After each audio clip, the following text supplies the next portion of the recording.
The biggest issue I see with so-called AI experts is that they think they know more than they do. And they think they're smarter than they actually are. In general, we are all much smarter than we think we are, but much less smart, dumber than we think we are, by a lot. So this tends to plague smart people. They just can't. They define themselves by their intelligence, and they don't like the idea that a machine can be way smarter than them, so they discount the idea, which is fundamentally flawed. That's the wishful thinking situation. I'm really quite close to, I'm very close to the cutting edge in AI, and it scares the hell out of me. It's capable of vastly more than almost anyone knows, and the rate of improvement is exponential.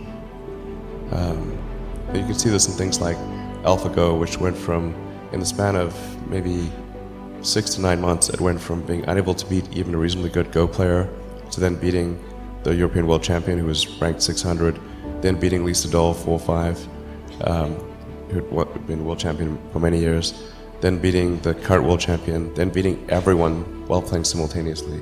Then there was AlphaZero, which crushed AlphaGo 100-0.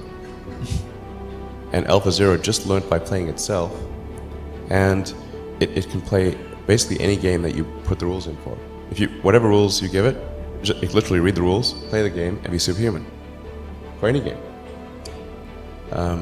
Nobody expected that rate of improvement. If you ask those same experts who think AI is not progressing at the rate that I'm saying, I think you will find that their predictions for things like Go and other AI advancements have their batting average is quite weak. It's not good. We'll see this also with self-driving. NHTSA did a study on Tesla's Autopilot version 1, which is relatively primitive, and found that it was a 45% reduction in highway accidents. And that's despite Autopilot 1 being just version 1. So the rate of improvement is really dramatic. I think that's the single biggest existential crisis that we face, and the most pressing one. I'm not normally an advocate of regulation and oversight.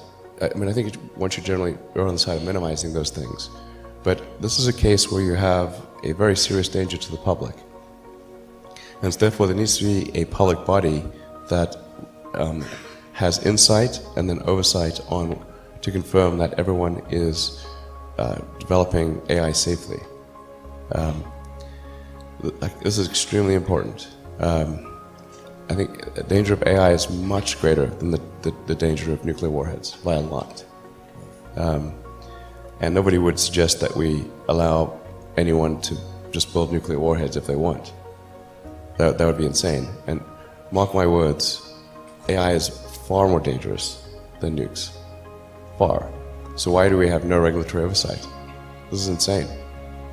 I'm not really all that worried about the short-term stuff. Things that are... like narrow AI is not a species-level risk. It will result in dislocation, in lost jobs, and sort of better weaponry and that kind of thing. But it is not a fundamental species-level risk, whereas digital superintelligence is. So it's really all about laying the groundwork to make sure that if humanity collectively decides that creating digital superintelligence is the right move, then we should do so very, very carefully. Very, very carefully. This is the most important thing that we could possibly do. Well, I mean, there are other things that are on a longer time scale, and obviously the things that I believe in, like extending life beyond Earth, making life multiplanetary. I'm a big believer in sort of Asimov's Foundation series, or the principle that you really want to, I recommend reading the Foundation series, but it's like if you know that there's likely to be, we don't know, but there's likely to be another Dark Ages, which it seems, my guess is there probably will be at some point. I'm not predicting that about to enter dark ages, but that there's some probability that we will, particularly if there's a Third World War. Then we want to make sure that there's enough of a seed of human civilization somewhere else to bring civilization back, and perhaps shorten the length of the dark ages. I think that's why it's important to get a self-sustaining base, ideally on Mars, because Mars is far enough away from Earth that a war on Earth, the Mars base might survive. It's more likely to survive than a moon base. But I think a moon base and a Mars base that could perhaps help regenerate life back here on Earth would be really important, and to get that done before a possible World War III. Last century we had 2 massive world wars, 3 if you count the Cold War. I think it's unlikely that we will never have another world war again. There probably will be at some point. Yeah, it just could be radioactive rubble. So, again, I'm not predicting. It just seems like, well, if you say given enough time, will it be? Most likely, given enough time. This has been our pattern in the past. But I think that sustainable energy is also obviously really important. It's tautological. If it's not sustainable, it's unsustainable. Well, I think that the core technologies are there with wind, solar, with batteries. The fundamental problem is that there's an unpriced externality in the cost of CO2. The market economics works very well if things are priced correctly, but when things are not priced correctly, and something that has a real cost has zero cost, then that's where you get distortions in the market that inhibit the progress of other technologies.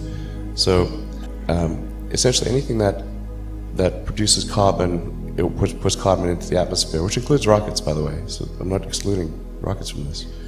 There has to be a price, and that you can start off with a low price, but then that price, and then depending upon whether that price has any effect on the parts per million of CO2 in the atmosphere, you can adjust that price up or down. But in the absence of a price, we sort of pretend that digging trillions of tons of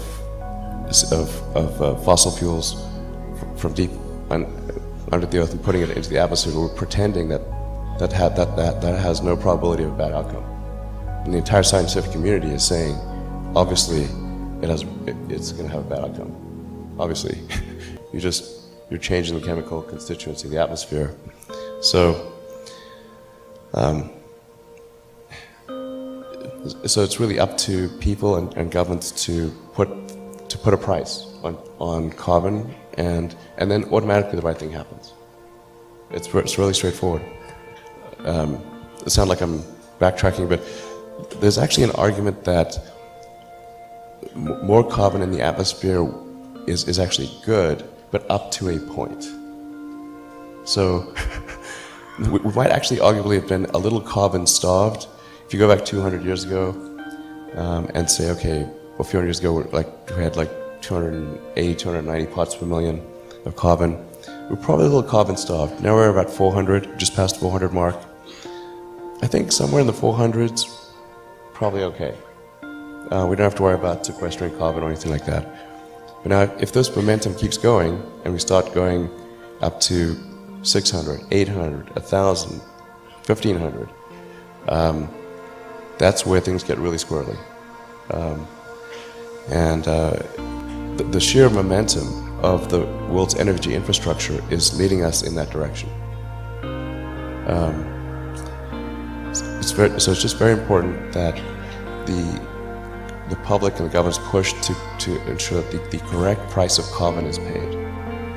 That will be the thing that matters. Well, right now the only things that are really stressing me out in a big way are AI, obviously. There's somebody who, I can't remember his name, but had a good suggestion for what the optimization of the AI should be. What's its utility function? You have to be careful about this, because if you say maximize happiness, And the AI concludes that happiness is a function of dopamine and serotonin, so it captures all humans and injects your brain with large amounts of dopamine and serotonin. Like, okay, it's not what we meant. Well, I like the definition of, like, the AI should try to maximize the freedom of action of humanity. Maximize the freedom of action. Maximize freedom, essentially. I like that definition.